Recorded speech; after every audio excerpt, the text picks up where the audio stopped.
गंगावती नदी के पास एक गांव हुआ करता था। उस गांव का नाम था गंगानगर। गंगावती बारिश के मौसम में भरकर गंगानगर में आ जाती थी। तब पूरा गांव पानी में डूब जाता था।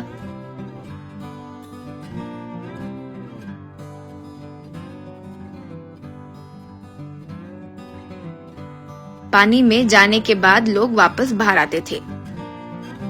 इस गांव में सिकंदर नाम का एक युवक रहता था। वो एक चावल के गोदाम में मजदूरी करता था।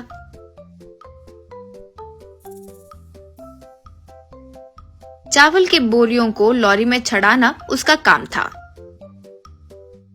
उसकी शादी हो गई थी और बच्चे भी थे।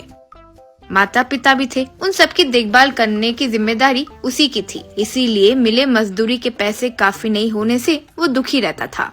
इसीलिए वो दूसरा काम भी करता था। वो ये था कि जब गांव में बाढ़ आती तो नाव लेकर पानी में जाकर एक लकड़ी से पानी में वस्तुएं ढूंढना शुरू करता था। उन्हें ऊपर लाता था। उसमें अगर कुछ कचरा होता तो फेंक कर, कोई महंगी चीज होती तो ले लेता था। इस तरह उसे पैसे, सोना, ऐसे कुछ अच्छी चीजें मिल जाती थी। वो मेहनत से ढूंढता था, फिर उन्हें दुकान में बेचकर पैसे कमाता था। एक दिन गोदान में बोरी उठा रहे सिकंदर को टीवी पर लेडी न्यूज रीडर, आज की मुख्य समाचार, जोरदार बारिश की वजह से गंगावती से बाढ़ आने की संभावना है, इसीलिए वहाँ के गांव वाले सावधान रहें, यूं बोली। वो सुनकर सिकंदर, आहा, इस बार बाढ़ में पता नहीं क्या मिलेगा। कोई अच्छी चीज मिली और 4 पैसे और मिलेंगे तो अच्छा रहेगा, यूं सोचा। जैसे सोचा वैसे ही बाढ़ आई और गांव डूब गया। सिकंदर नाव लेकर पानी में जाते हुए लकड़ी से पानी में ढूंढना शुरू किया। लकड़ी को बाहर निकाल कर देखा तो उसमें एक आईफोन दिखाई दिया। तब वो, आहा, आईफोन मिल गया। इसकी कीमत तो अच्छी होगी। मेरी किस्मत अच्छी है, यूं सोचा। फिर वो घर आकर, इस फोन को ठीक कराने के पैसे तो मेरे पास नहीं है। फोन पानी में गिरे तब उसे चावल में रखने से वो पानी निकल जाता है और वो ठीक हो जाता है, ऐसे कहीं पड़ा था, यूं सोचा। और उस आईफोन को चावल की बोरी में डालकर उसके ऊपर चावल डाल दिया। बारिश कम हुई और गांव मामूली स्थिति में आ गई। वो चावल के बोरी से फोन निकालकर उसे ऑन किया। वो ऑन हुआ, देखा तो उसमें बहुत सारे मिस कॉल्स थे। इतने में फोन फिर से बजा। वो घबराते हुए फोन उठाया आगे से।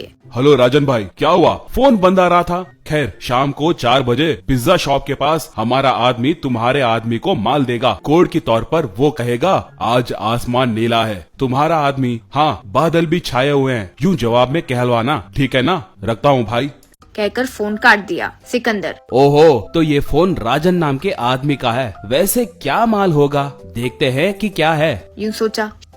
शाम को 4 बजे सिकंदर पिज्जा शॉप के पास खड़ा था। इतने में वहाँ कार आकर रुकी।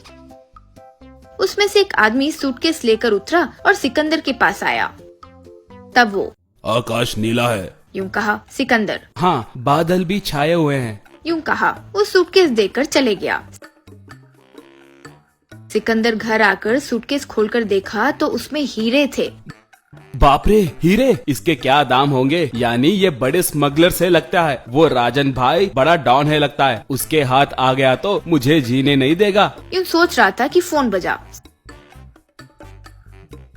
सिकंदर फोन उठाकर, हेलो, यूं कहा आगे वाला। हेलो, कौन बात कर रहा है? यूं पूछा सिकंदर। मुझे फोन मिलाकर कौन बात कर रहा है यूं पूछ रहे हो? तुम कौन हो? यूं कहा। तब वो, ये तुम्हारा फोन नहीं है, मेरा फोन है, मेरा नाम राजन है, यूं कहा। बस सिकंदर की दिल की सांसें रुक गई। तब वो, भाई, मेरा नाम सिकंदर है, मुझे माफ करो भाई, ये मेरा फोन नहीं है, ये मुझे पानी में मिला भाई। अभी कोई फोन मिलाकर हीरे भी देकर गया है, वो मेरे पास ही है भैया। मैं हाथ जोड़ता हूँ, मुझे कुछ मत करो, आपका फोन आपको दे देता हूँ, आपके हीरे भी दे देता हूँ। आप जहाँ आने के लिए बोलोगे वहाँ आऊँगा भाई, यूं कहा राजन।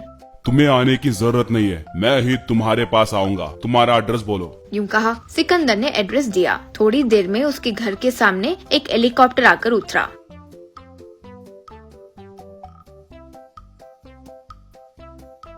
उसमें से राजन और उसके आदमी नीचे उतरे। सिकंदर राजन को फोन सूटकेस देकर भाई मुझे कुछ मत करो भाई, मुझे कुछ हो गया तो मेरा परिवार रास्ते पे आ जाएगा। कहते हुए पैर पकड़ा। तब राजन, अरे सिकंदर डरो मत, मैं तुम्हें कुछ नहीं करूंगा। मेरे फोन में मेरा माफिया साम्राज्य, मेरा धन, सारे डिटेल्स इसमें है, इसलिए वो मेरे लिए इतना जरूरी था। इतनी बड़ी मदद करने के लिए मैं तुम्हें 10 करोड़ पैसे दे रहा हूँ, ले लो। कहकर एक ब्रीफकेस में पैसे दिया। सिकंदर खुशी से नमस्कार किया। उन पैसों से सिकंदर बड़ा घर कार खरीदकर आराम से जीने लगा।